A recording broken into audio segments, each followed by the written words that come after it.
काजूपाड्यात एफडीएच्या नावाने घाबरवून जबरन वसुली, नाव विचारताच बोबडी वळाली। शनिवार दिनांक 4 ऑक्टोबर 2025 रोजी मुंबईतील बोरिवली पूर्व दहिसर पोलीस स्टेशन हद्दीतील काजूपाड्यातील गणेश मेडिकल येथे दुपारी 12:30 ते 1 वाजताच्या दरम्यान एफडीए औषध व प्रशासन विभागाकडून दिवाळी मागण्यांसाठी 2 अनोळखी इसम आले होते। आम्ही एफडीए डिपार्टमेंटमधून आलो आहोत, आम्हाला 500 रुपये दिवाळी द्या असे दरडावून गणेश मेडिकल यांच्याकडे दिवाळी मागत होते।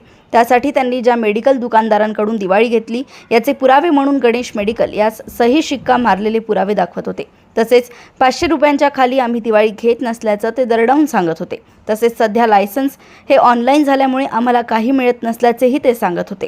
गणेश मेडिकलचे मालक श्री पंकज पाटील यांना या भामट्याचा संशय आल्याने त्यांनी त्यांची नावे विचारले असता त्या भामट्यांनी त्यांचे नाव न सांगता तेथून पळ काढला। तरी कृपया अशा भामट्यांवर जे एफडीए औषध व प्रशासन विभाग यांची बदनाम करून त्या नावाचा गैरवापर करून मेडिकल दुकानदारांना घाबरवून जबरन दिवाळी वसुली करतायत, अशा भामट्यांवर कायदेशीर कारवाई व्हावी अशी मागणी गणेश मेडिकलचे मालक श्री पंकज पाटील यांनी केली आहे। मुंबई येथून मुख्य संपादिका दीप्ती भोगल यांची रिपोर्ट।